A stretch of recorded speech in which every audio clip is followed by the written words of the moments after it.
Hello, Internet. My name is the Golden Stalfos, and today we're going to talk about The Legend of Zelda.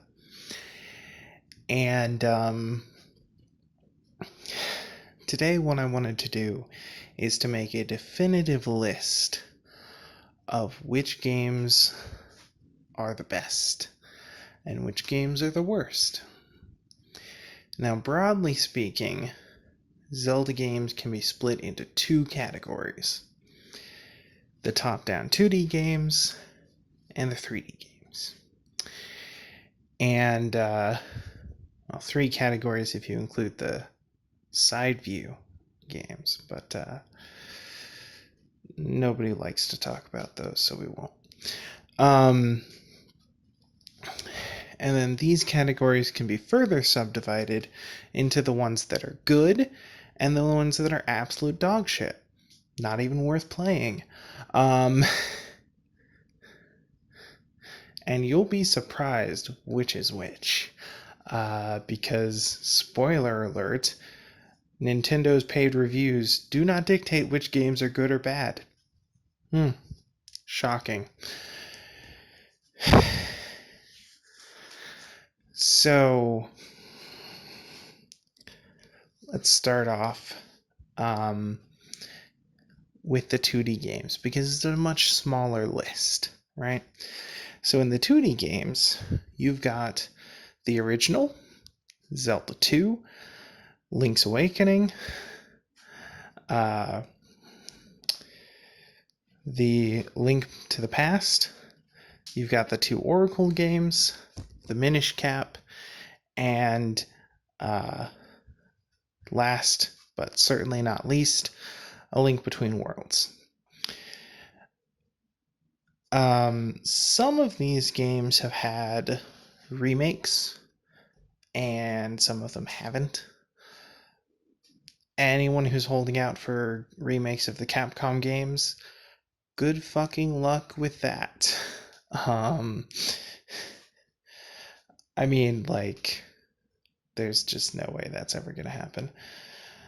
Nintendo and Capcom have so much irksome back and forth history, and the fight over how to make that, it'll just never happen again.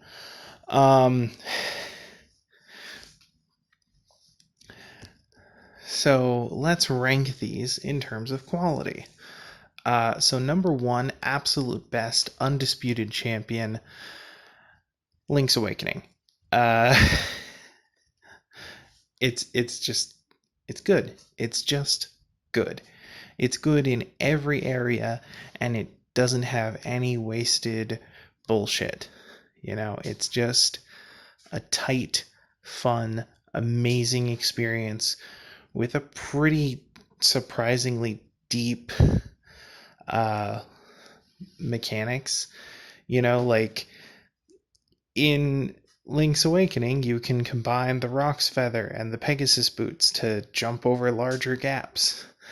And, you can play without your sword or shield because they're equipable items just like everything else.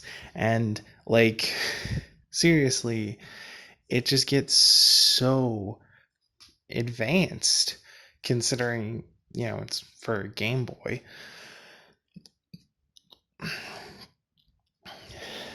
The interface could use an update, obviously, because Game Boy interface. But otherwise, it's an absolutely brilliant game. And no, I haven't played the remake because Jesus fuck, why would I? Every single time Nintendo has remade a Zelda game, it has been a shit waste of money that is totally not worth anyone's time.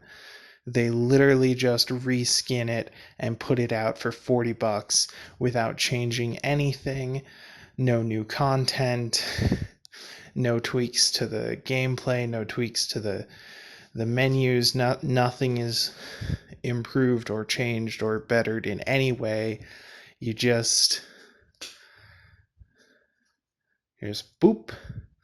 Here's the shit you asked for. Give me my $40 now. oh, we cut out some of the content people said was tedious, but that's it. Go have fun. Um, Jesus Christ. So no, I'm not buying a Nintendo remake because they're shit. They just don't know how to make remakes at all. All right. So from here it gets contentious because like which because some people will disagree with me on this, but I will say I think that the order then goes Link to the Past, the Oracle games side by side because they're pretty much equal to each other. Then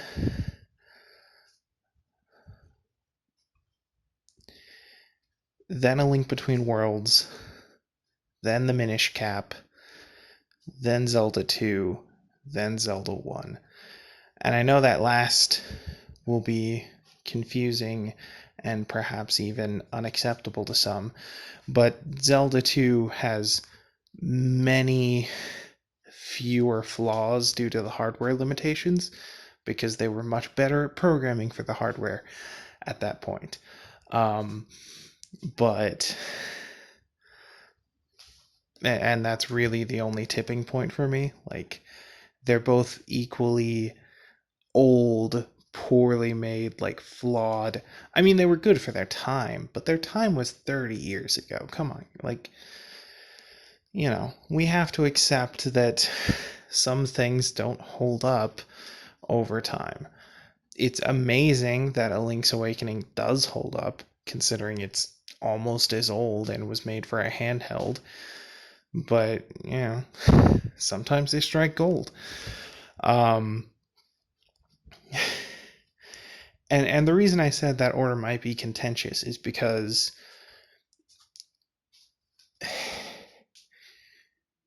A Link Between Worlds should have been able to get higher on the list. Like the core gameplay mechanic and the wall merge and it's so beautiful. It's so flawlessly executed and brilliantly integrated into the game that I still try to wall merge in other games to this day. It's been like 5 years since the last time I played A Link Between Worlds. But that being said, everything else about the game falls short. The narrative is the same shit as A Link to the Past. The the characters aren't really that interesting. The plot twist is, you know, you see it coming from miles away, and it's so damn easy. Like, so unbelievably easy. I beat it in one sitting. I mean, admittedly, that was a pretty long sitting, but, you know, 9 hours to get through the entire game my first time, and I didn't even get upgrades. Like, I went into Ganon with base level gear, no upgrades, and I was like, Jesus Christ, this fight is easy. So, yeah, that's what held it back.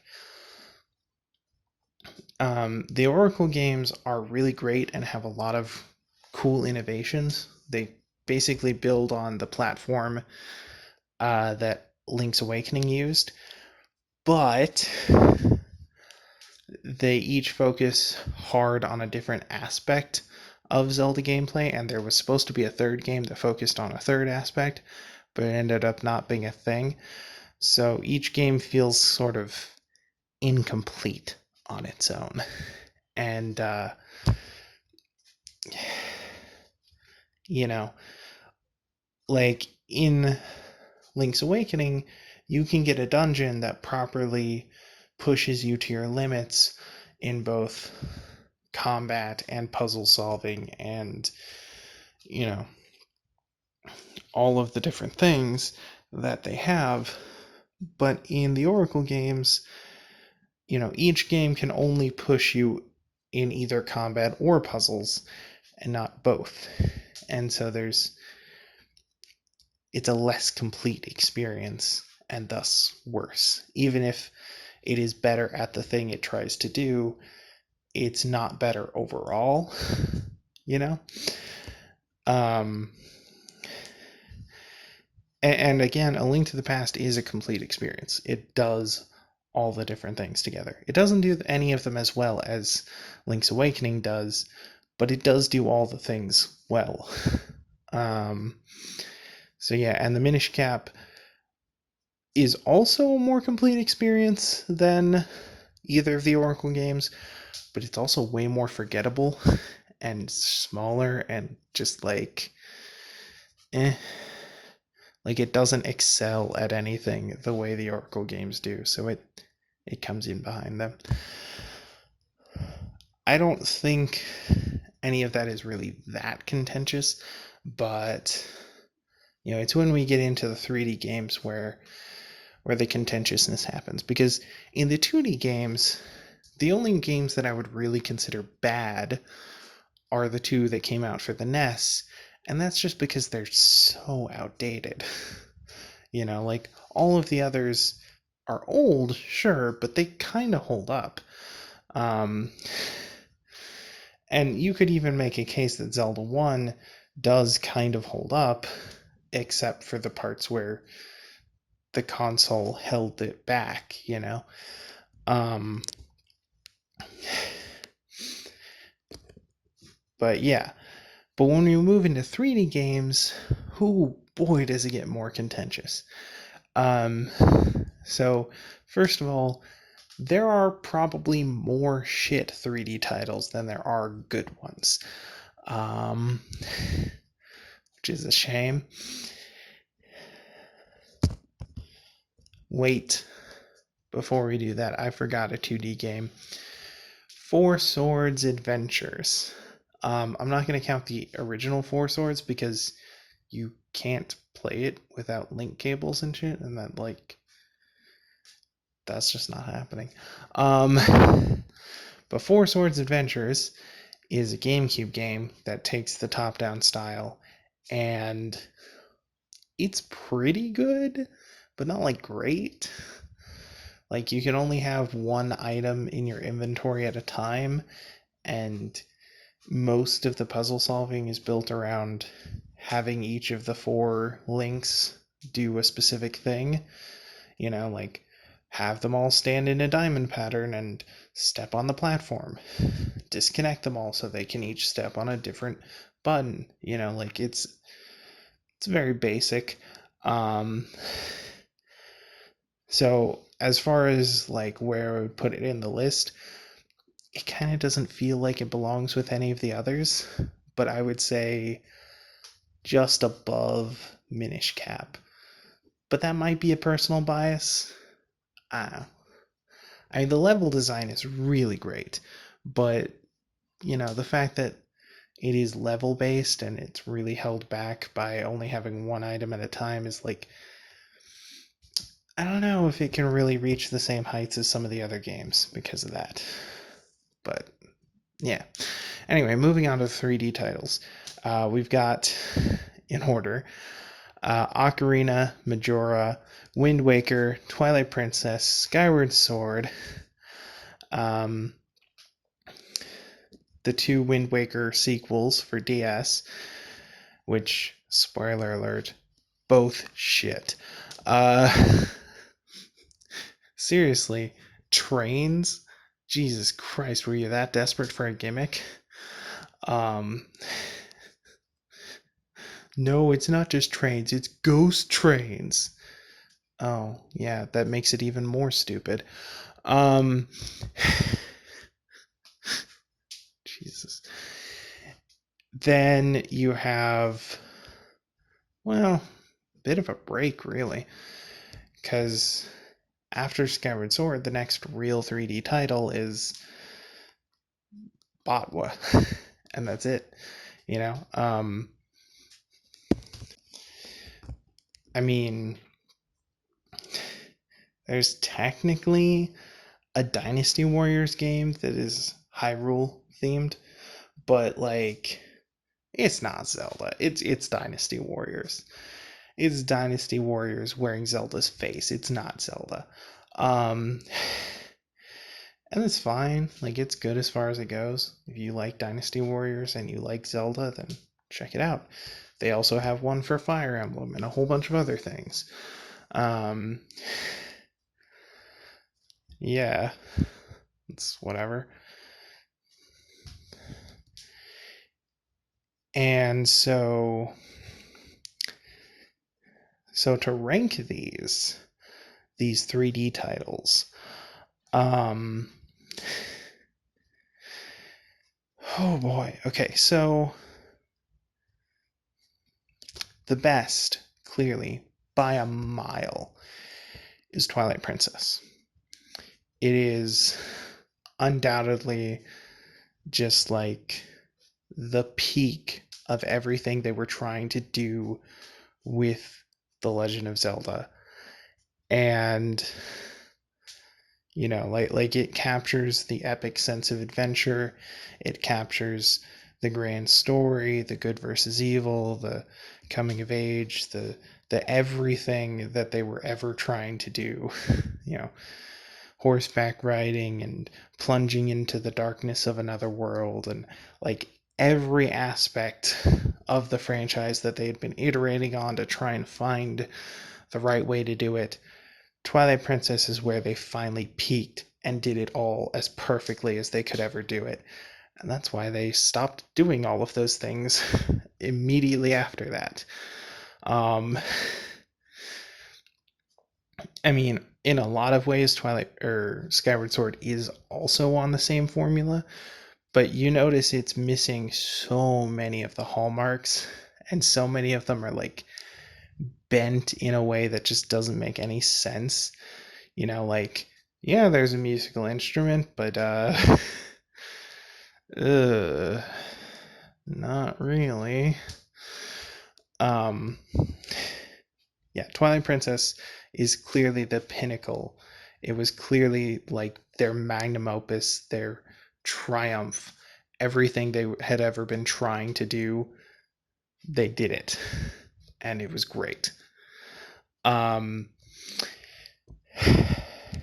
and then after that, it gets a little bit wobbly, right? Because most people would probably put in a vote for Majora's Mask because of how much they enjoyed all the side quests and stuff. But I actually think that Majora's Mask kind of fails on a couple of levels. Like, for one thing, the side quests are horribly obtuse.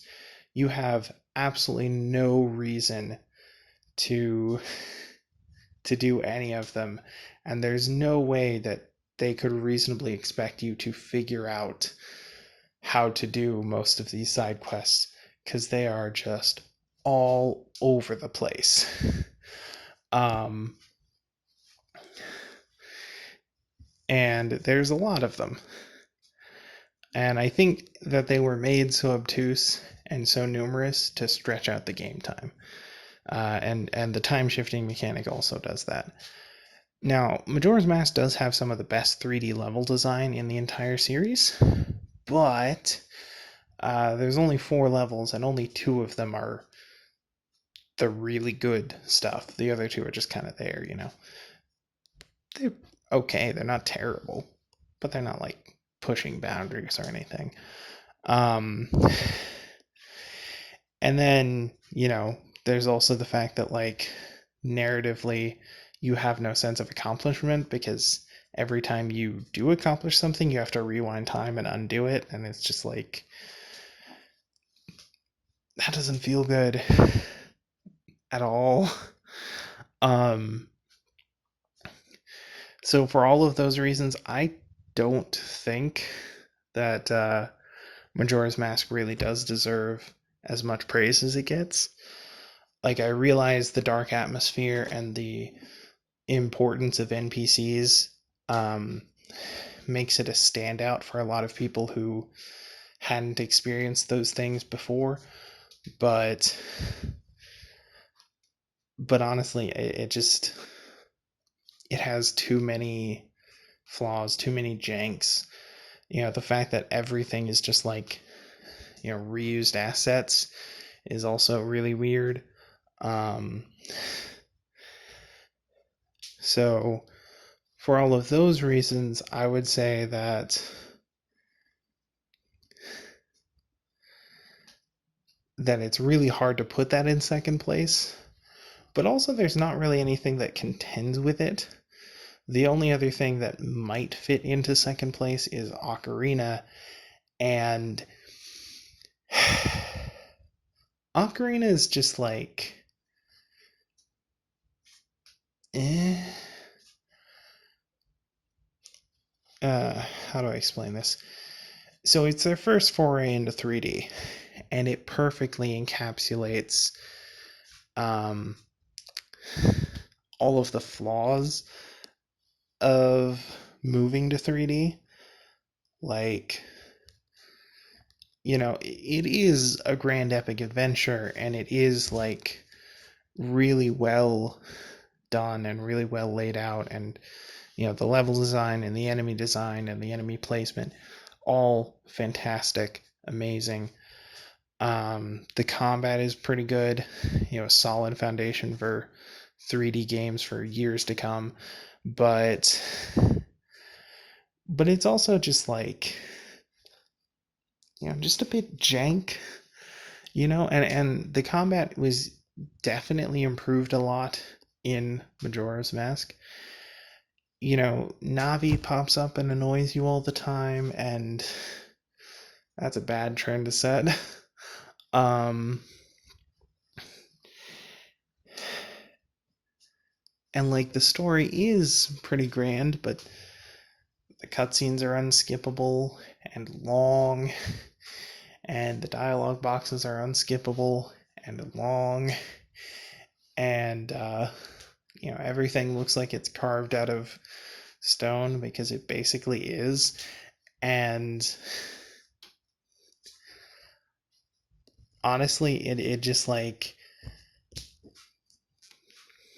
the level design, or the dungeon design, isn't like as good as Majora's Mask. Like, again, Majora's Mask only has two standouts, and the other two are just Ocarina level. But you know, Ocarina doesn't have any standouts. Um, they're all just more or less at the same level, and so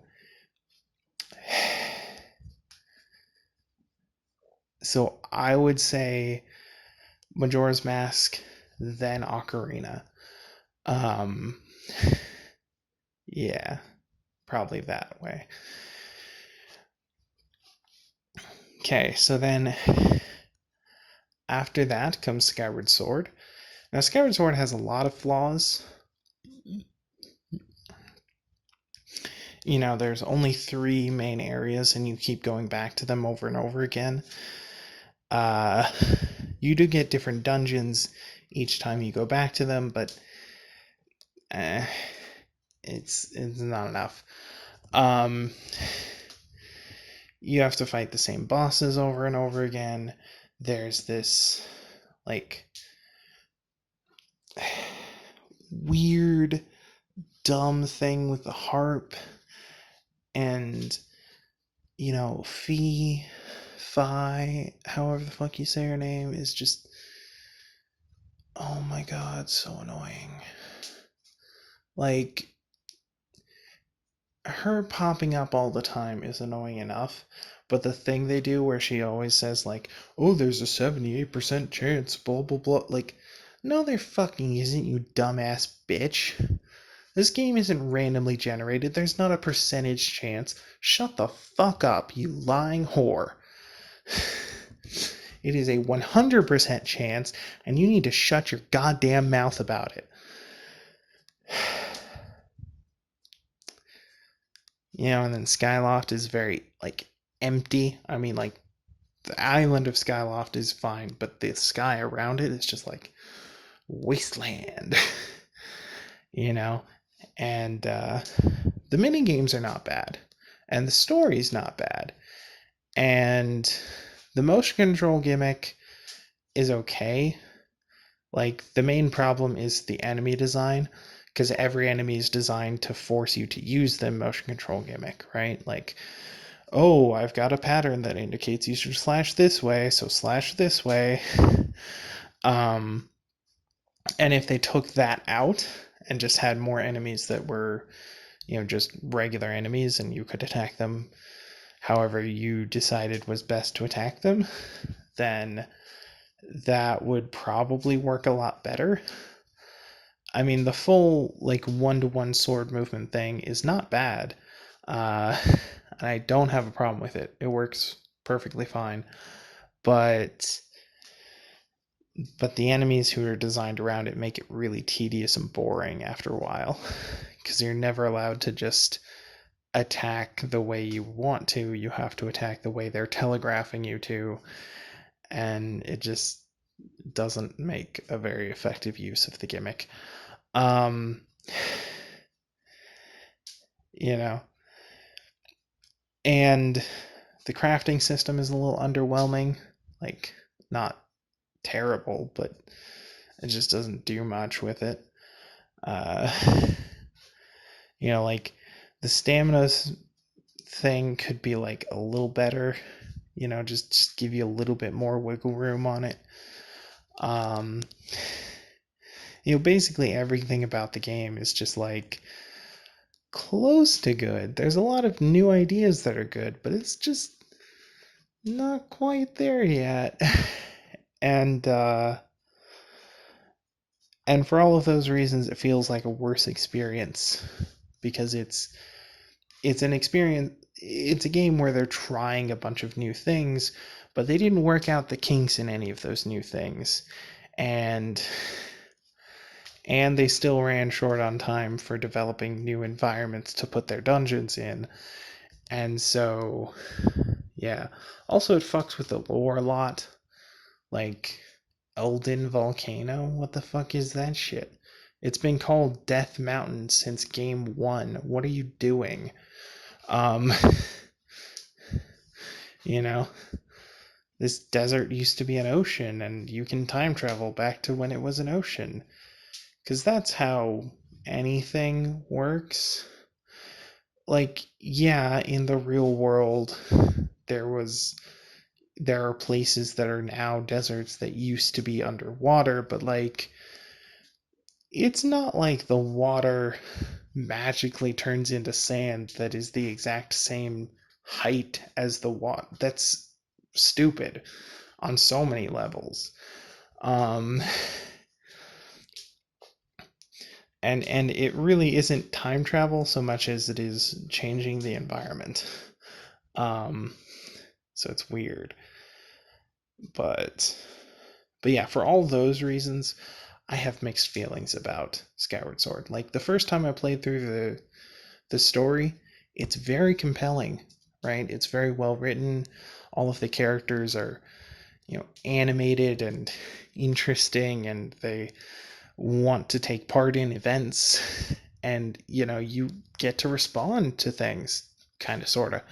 I mean, it's the least interesting way of responding to a character, but still better than you've gotten in any previous game, so gotta give them props for trying. And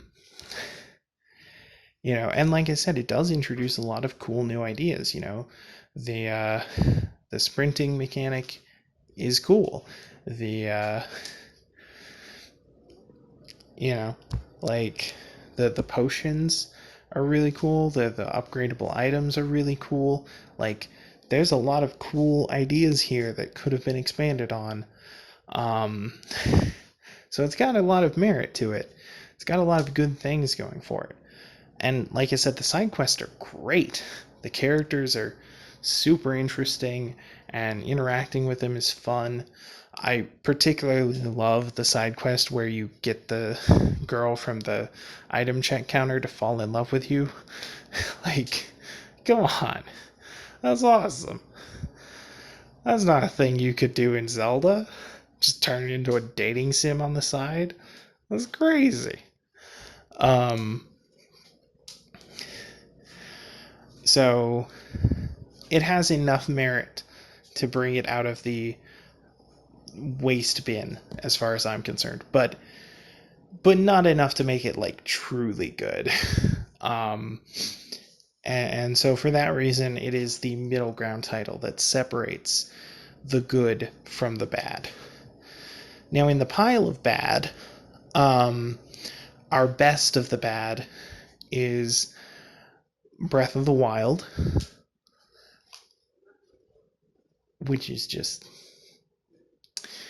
I've got a whole 2-hour video explaining all my problems with Breath of the Wild. If I start in on it, this will turn into that. But basically, it just has some dog shit design and a very clear lack of effort in like enemies and environments and items, and also like it's really weird because the game world is laid out in such a way where it could easily be randomly generated, right? Like nothing interesting or unique is happening 99% of the time, but it's not randomly generated. Every single item, every single weapon, every single Korok seed is specifically placed, and it's just like, why did you do that? Why did you go through that much trouble to make something so bland and generic and empty and uninteresting when you could have just used RNG? Or made the maps smaller and cut out all the bullshit so you could have more time to focus on the stuff that mattered. I don't know. I mean, quite frankly, I don't think The Legend of Zelda is suited to a shitty open world game, you know? It's just not good. But it is at least a complete game, and it does have combat that functions, and you know, there are some signs of hope. The level design for Hyrule Castle was pretty fucking great, or would have been if they didn't intentionally create routes for you to skip all of it. Um, you know, like, they just undercut their own design at every turn, and it just, everything that looks kind of interesting ends up being kind of shit because they had to undercut it in the name of their marketing scheme, and it's stupid and I hate it. Commit to an idea, you fucklords. However, it's still better than any of the previous or any of the other games on this list. And you might notice that all that's left on this list is Wind Waker and its spin-offs. So, okay. And actually, I don't know if the spin-offs count as 2D or 3D, come to think of it. I mean, they're top-down, but they're 3D models, and they're based on the 3D game, so I mean, well, either way, they're trash. So, and either way, they would make the bottom of the list. Wind Waker earns itself a spot below Breath of the Wild because it's not finished. 49 islands is the entire amount of interactable stuff in the game. So you get a grand total of 49 things to do in the entire game. 5 of those things are dungeons, and the rest are basically not worth talking about.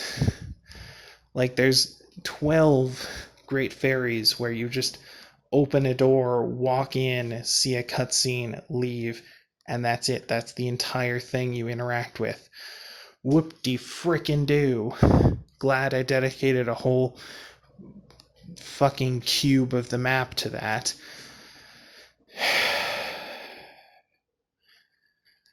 You know. And, I mean, there's lots of places where there's literally nothing on an island. You go up to this island that should have a dungeon on it, and instead it's just like a shipwreck and a piece of heart, and then you leave. I'm like, cool. 3 islands are dedicated to these statues where you just place the orbs. So that's cool. They don't do anything. There's a cutscene that plays once you've placed them all, but that's it. Like, Jesus Christ, man. Like, almost half of your islands have nothing to do on them, and you don't even have that many things in the first place. And you cut out the two of your most significant pieces of content. And it's a shit game. I mean, there's a lot of controversy surrounding like the art style. Ooh, people got butthurt, and other people are like, no, it's cute, I like it, blah blah blah. But like, I don't give a shit about the art style. I give a shit about the gameplay, and it's a pretty shitty game. Like, I don't want to spend hours pressing forward and sailing because you couldn't be fucking bothered to put anything into the game world. There's no spirit of adventure because I can look at the map and see there's exactly one thing per square. I'd already did the thing in this square, so there's nothing else to see until I get to the next square. And that's really fucking boring and really fucking dull. You know, the Wind Waker itself is just not as useful as the Ocarina. You know, there aren't as many songs for it, and the songs you do get are just kind of eh. Like, there's one for teleporting, which is kind of useful, but you know. And then, of course, in the remake, they added an item that lets you just not need to use the Wind Waker. So, wow. 10 out of 10 game design there. Yeah. It's shit. Also, there's a lot of things they did with the game to intentionally draw out its length. So, for example, when you want to fill in the squares of your map, you have to ride up to a fish, drop some bait, watch a cutscene, listen to the fish. It's so fucking boring. But you have to do that 49 times. Thing is, you can't hold 49 bait in your bag at once. So you have to go back and buy more. And then trek back to where you were and continue your quest to fill in all the map. And like, that is so stupid and tedious and boring. You'll also notice that there is nothing like interesting about any of the dungeons. They're all just straight lines through to the end. They don't even loop around on themselves or anything. It's just whoop. You know, if you look at the map and you see like the story path through the map, it's very railroady and also very boring. Like, anytime you want to go somewhere, you just set the song, move in a straight line until you reach the square where you need to turn. Then you set it in a straight line, go in 90 degrees, and then you get to your destination, and you're just like, yay, fucking 10 minutes of sailing, you know? I mean, Jesus Christ, like, yeah, when you play something like Ocarina or Twilight Princess or whatever, all you have to do to get from one area to another is cross Hyrule Field, and sure, that takes a little bit of time, but it's nowhere near as long as the fucking ocean, man. It just takes days. Like, literally half of your playthrough will be spent traversing the ocean. It's completely unforgivable, and I hate it. Also, the King of Red Lions is very condescending. He's not as pushy as Navi or Fi, thank God, but he's very condescending.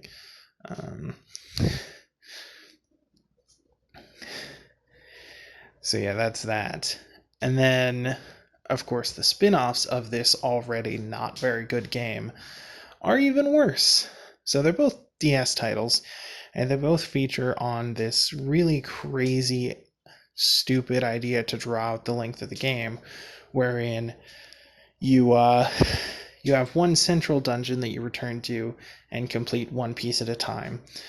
Uh, and each time you complete a piece of it, you get shunted out into the overworld to go explore a different dungeon across the map that you have to, sail to or train your way over to. In the case of the second, even stupider one. And this is just terrible. It's just terrible. Like, forcing you to go back and forth across the map like this over and over and over again is a blatant and shitty way to pad out the length of the game. And I hate it. And you should hate it. Other than that, the game has nothing interesting to offer except shitty DS touchscreen controls, which are bad and shitty and shouldn't exist. Yeah, that's that. And then, of course, the worst one is the one with trains, because Jesus Christ, I mean, sailing was dumb enough, but trains? You're literally gonna put this shit on rails? Are you fucking crazy? Oh my god. So, yeah, that. There's also Triforce Heroes or whatever, which I don't know if that counts as 2D or 3D again. Kind of falls in the same weird gray area. It was a 3DS game. Let's say it goes with the 2Ds. I would say it's the same basic concept as Four Swords Adventures, but with one less link and the new gimmick that you can stack them vertically, which, I don't know. Quite frankly, it just doesn't do enough to be interesting to me, so relegated. And yeah, that's every game, and their rank. The obvious best games in each category are Twilight Princess and Link's Awakening, and the second best, by a distant amount, I might add, are Majora's Mask and Link to the Past. And that's it. Like, that's everything. There's a handful of spin-offs. There's Link's Crossbow Training and Tingle's Rupee Land Adventure and all, but none of those count. None of those are Zelda games.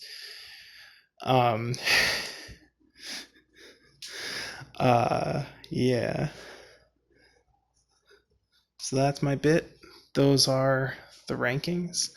Some people will try to fight me and say, oh, but Wind Waker is my favorite, therefore it's the best. But your favorite is not necessarily the best. And you can't argue that the game isn't, unfinished and full of empty space that there's no point in crossing. So, like,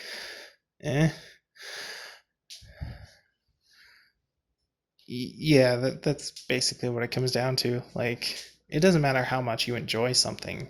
What matters is whether or not the things that were put into it are things that we should look forward and continue putting into our games. And,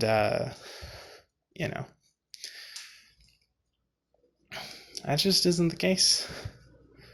Yeah. And a lot of people give Wind Waker a huge pass because they think it's like exploration focused, but it's not. Like, it's just as linear as all of the other games. They just, give you more time to roam around the vast emptiness in between dungeons.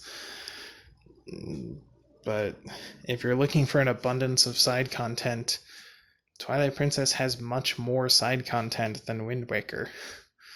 I mean, aside from the like 3 different kinds of collectibles, there's uh, 5 or 6 different mini dungeons to explore, and about 3 dozen different places where you can dig into the ground and find like a whole like little room, a little encounter room for you to interact with. There's like 6 or 7 different mini games you can play repeatedly ad nauseum. Um, there's a fishing zone. There's a trial dungeon. Wind Waker does also have the trial dungeon, but they did it first. True, but yeah, the combat's more advanced. Like literally any good thing you could say about Wind Waker, you can say 7 times better about Twilight Princess, and it doesn't have any of Wind Waker's flaws. So, you know, clearly it's the better game. I mean, they're built on the same engine, so it's a very fair comparison. But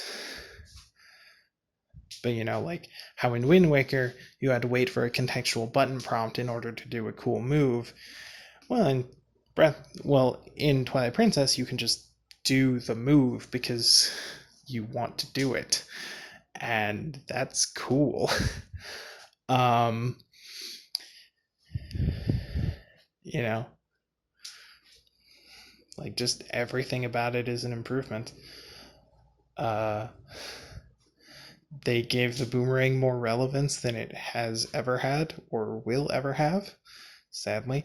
And all kinds of stuff. The Gorons have just like a really interesting role in the world. Like, talk to the Gorons throughout your playthrough, especially the ones you meet in the city and stuff. Like, oh my god. But yeah, no, like in general, that's how it breaks down. With Link's Awakening, you could make the argument that, oh, well, other games have done some of the things it does better. Like the Oracle games, one of them does combat better and the other one does puzzles better, but neither of them does both better. There's not a single game out there that takes everything that they did and amps it. There are some games that have a hard focus on 1 or 2 things. Some games that end up excelling in one thing, even though it's not their hard focus, right?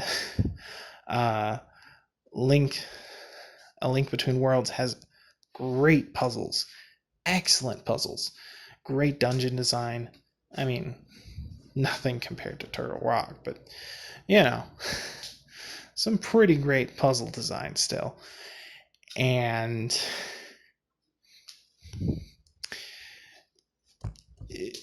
but it doesn't have the combat. It's just very bland, bare bones, easy combat. That's kind of how it goes with a lot of this. Like, a lot of the times a Zelda game will have 1 or 2 good ideas, but fail somewhere along the way. Like Skyward Sword. It's the one I held up earlier as being the one that like has enough good ideas to barely not be complete garbage, but it's still not good.